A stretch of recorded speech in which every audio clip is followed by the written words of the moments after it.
Hello everyone, welcome back to another episode of Invest Tall, the podcast where a tall married couple discusses all of life's investments. I'm Satori. And I'm Parker. In addition to talking about how we invest our finances, we also like to talk about how we invest in ourselves and into our relationship as we navigate this newer life living and working in Europe. Satori, what are we talking about today? We're going to be talking about how to survive the most unpredictable career in all of the world. Wow. No, that's definitely an exaggeration, but we are going to discuss today how to prepare when you're in an unpredictable career path. And if you don't know, Parker plays professional volleyball and I played professional basketball overseas in Germany. When you first start this type of career, you maybe will see people, they have a successful rookie year, but you have to remember that with being a pro athlete, your retirement age starts right at, fresh of 22 or 23. And you have to start preparing for that because it really depends on your body and your performance. Yeah, I think the most important caveat to the pro athlete, career and lifestyle is the shortened prime. Mm-hmm. The shortened career is always kind of a threat and looming. And unless you're LeBron, you probably will not be playing in your prime until you're 40. It's very difficult to do. And people have done it multiple times, but it's just a part of life that these professional athletes don't hit the normal retirement age of like 65, I believe was what it is in America. You will never see a pro athlete at 65 making the kind of money that they do in the NBA and NFL. So I think it's very interesting to talk about this because this summer there has been a ton of discourse online about NBA players' salaries and kind of their dialogue about the whole thing. There's been multiple NBA players who have come out and kind of shown light on how much their salaries actually pay them and how much goes to taxes and agent fees, state taxes, all this other stuff. They were basically kind of complaining that, they're not as rich as they look, basically. Their final number of, they have an $8 million contract for a year. They're actually taking home $4 million of that. Right. And there's a lot of probably college and high school athletes that look up to those numbers. Right. And then once you hit that and you're like, wait a second, this is not what everyone was saying. Yes, for sure. I think when they get to the NBA or NFL, they see their contracts and it's just not what it was all dreamt to be, right.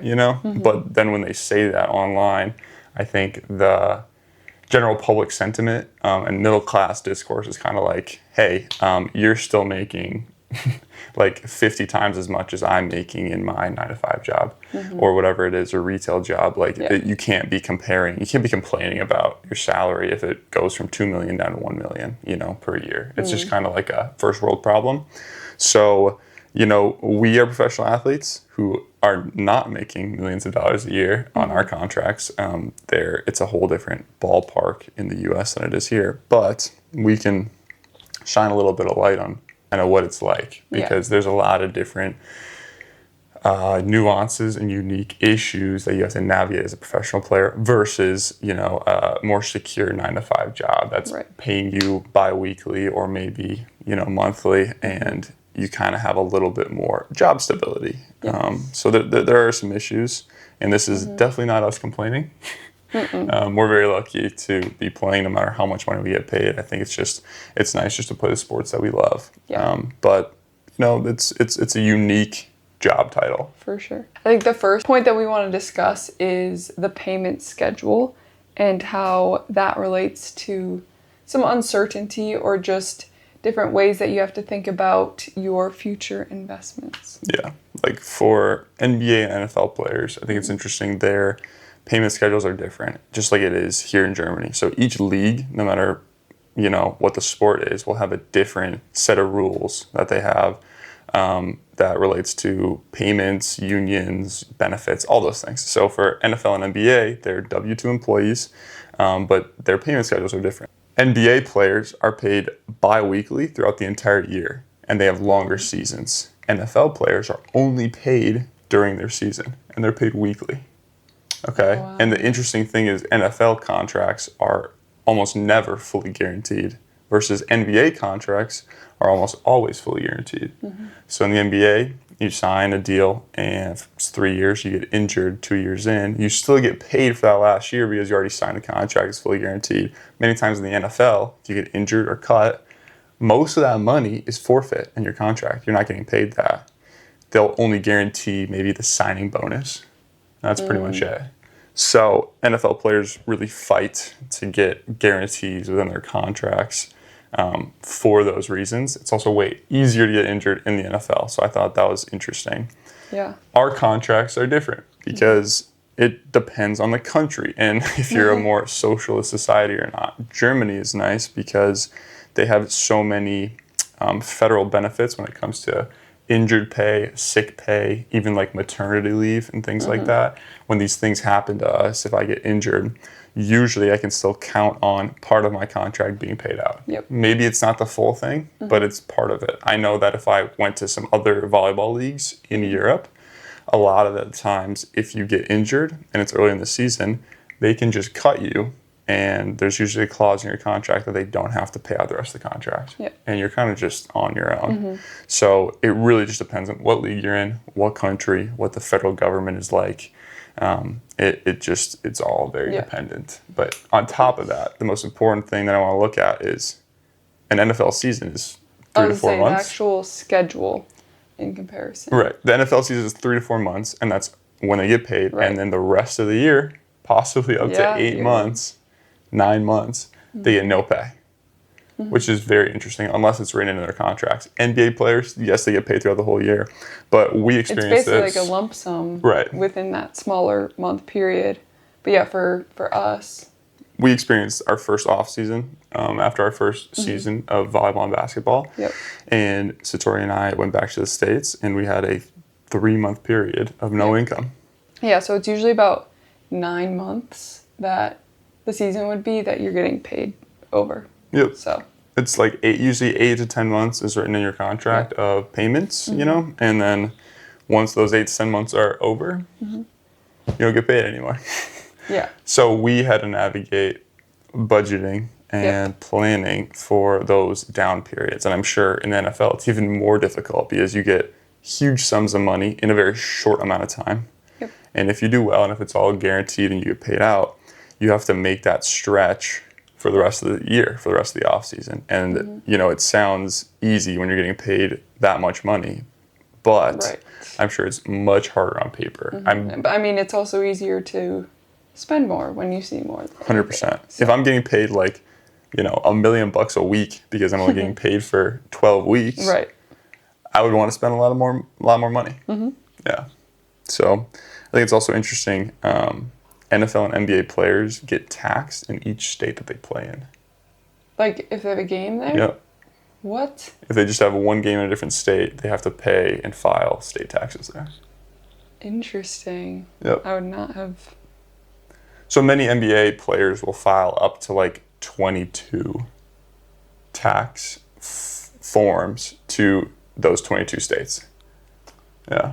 Wow. And it's all a percentage of like, you know, how much you played there. So if you play 200 days, like that's your contract amount is 200 days, and 2 of those days were in a different state, then you would pay that percentage, the 2 of the 200, which is just 1%.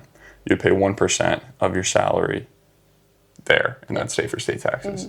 So all in all, NFL and NBA players usually lose about 38 to 55% of their salary to taxes, both state and federal and local. So and then they also have to pay agent fees usually. And so really they're probably getting hit with like 50% of their salary, or 50% of their contract is gone before it gets to them. Right. Yeah. Yeah. Yep. And for us, we don't make enough to be in those high tax brackets or like even to pay huge agent fees, things like that. So, you know, we don't pay that much taxes. We're not paying like 50% in taxes. And it's also different living in Germany. But there are different rules for the taxes here, or the money that we see because of that. And we actually have an episode where we discuss the tax system here. Yep. And maybe we'll go into that again in a future episode. But yeah, my background's accounting, so I like to nerd out a little Yeah. bit on the taxes. I've done a tax internship. yes, yeah. And I also think in the NBA and the NFL, you'll see more of the, signing multiple year contracts. And they'll say, it's a 30 million, deal for however many years or whatever the number is. But I feel like playing overseas, you don't see that as much. Mm-hmm. And for Parker and I, it's more of a year by year thing. You don't usually see it kind of like that lump sum number. It wouldn't be like, okay, I know what I'm going to make over the next 4 years. Yep. It's more of like, okay, I know what I'm going to make for the next 9 months. This is how it's going to be. Mm-hmm. And this is how I have to live off of it. And that's why I think budgeting for us has helped a lot. And just in this career, that's like one of the main tools that can really help. Yeah. I think a lot of these professional athletes have CPAs and like financial people who are making their projections for them and telling them how much they should spend and how much they should save. But these athletes don't have to listen to the advice that they get. Mm-hmm. So just because someone's telling them to save a bunch doesn't mean they actually do.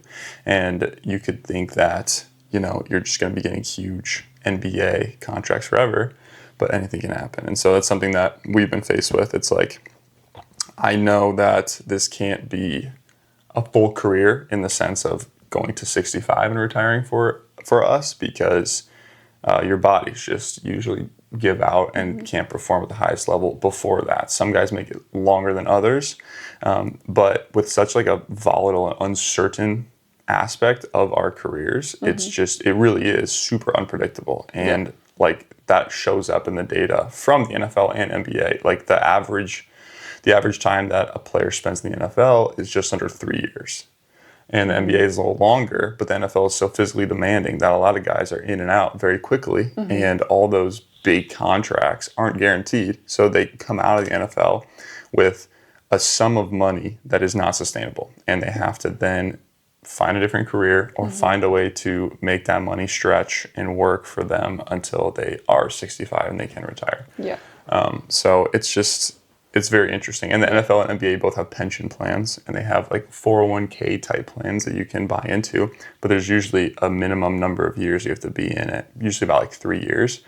For us, overseas in Europe, those things usually don't exist. Like there's not, I can tell you right now, my club doesn't give us a pension plan or 401k. We get benefits like healthcare, and we get benefits like, we can go get our dentists and our vision exams and stuff like that.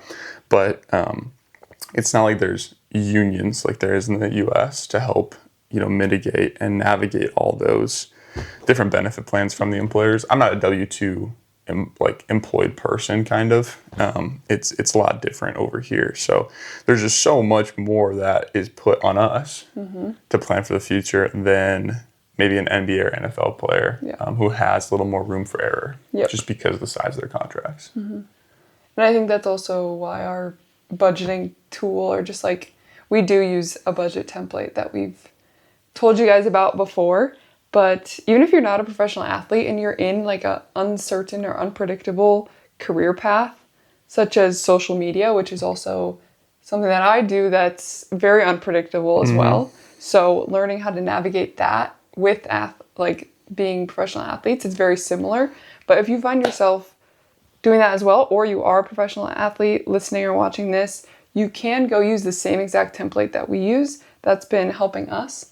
And you can find that in the description. We also on our website. But it has been really helpful for us, as well as investing. And I think another point that we haven't made yet is like what is included in contracts.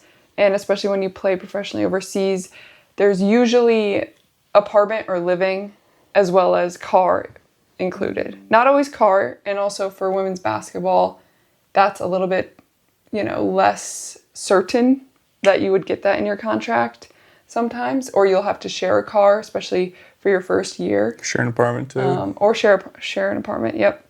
But that's another part of your contract that maybe it helps with the pay that you're getting, because you're not paying for rent, you're not paying for, a car, and maybe for gas. But those things also are a part of your budget that you have to think about a little bit differently than a 9 to 5. Yeah. But yeah, those are a couple things that are different about this career. A lot of athletes will add what's called a post-pro buffer to their savings accounts. I was gonna bring that up. So like, because you don't know how long you're going to be a professional player, you'll kind of beef up your liquid short-term savings accounts so that once your career ends, and it may be unexpectedly, the players who are gifted enough to choose when they retire, that's a smaller percentage, I would say, than the majority of players who are kind of forced to exit the league or retire, I guess. So a lot of players will build up kind of a larger pro or post-pro buffer in their savings accounts to prepare for the inevitability of your body kind of giving out a little bit. And so then they can navigate kind of finding that next career or whatever that next adventure is. Also in the WNBA, they've been increasing their pay, which has been, really cool to see. But it's also, there's still a lot of female players overseas that when you go home, you have those couple months that you didn't have enough to save up because you weren't making enough. Or maybe you're making enough to live off of while you're over here, but it's hard to have that saving buffer. So you go home and then you have to find some sort of side hustle, which is, I think, very important when you have an unpredictable career, something uncertain, that you can have these almost, I think there's a lot of fun side hustles, but it's important to find other ways that you can maybe make some extra cash. Yeah, for sure. I see this a lot in men's volleyball. Players will view their contracts not as a salary. It'll be more just kind of a stipend to go travel for free. Literally, it'll be they'll go overseas to play for a club, and the club will say, "We'll pay you this amount for 8 months." And it'll be a very small amount. But the reason they do it is so that they can go live in another country, experience a bunch of cool things, and just work that job for a little bit. And it's basically like a year of just having fun with your expenses paid for. But that's all it is. It's just the baseline stuff. It's not like you're able to save for your future or save for your retirement. So that's the way that a lot of players will look at it, and that's only sustainable for so long as well. Maybe you can move up and you become better at your sport and stuff, but usually it's like a 1 to 2 year gap year that you're taking before entering maybe more of a corporate setting in America, and you're just kind of traveling the world and seeing it that way. So in between those years, though, having the side hustle or a job back home is very helpful. And I know for the bigger leagues too, like NBA and NFL, they do this too. They get long-term partnerships or sponsorships, brand deals, things like this. They do those on the side to supplement the income when they're not bringing in any money. So that helps them. It helps us too. We try to do as many of those as we can. But when we were, go ahead.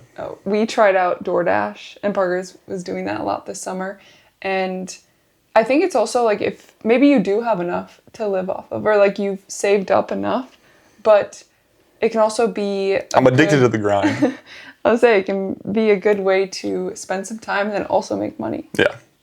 I wouldn't even I don't know what I would call it, the DoorDashing I did this summer, but it was just less of a side hustle and more of I just felt wrong not having income coming in for those 3 months, and I wanted something to do that made me feel productive. That makes sense. I kind of grinding or working at something. I like a project. And I had so much fun just driving around and delivering people's food this summer. So it felt like, even though it wasn't too much, I felt like I was having an income providing for me and Satori a little bit this summer. Even though we did build up a sizable buffer, we were going to be fine either way. But it was nice to have And that's the smart part about budgeting. Yeah. Is that then you don't have to put as much pressure on those side hustle things or jobs that you find and can make it more fun. Did you have any side hustles this summer?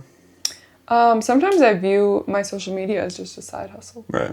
So you don't view it as a full-time job? I wouldn't say quite yet. I still view it as that. that side hustle Because it's fun. Yeah, until it truly becomes something that's more steady. I mean, it never will be super predictable because it's just like pro sports, honestly. Right. Yep. I agree. Yeah.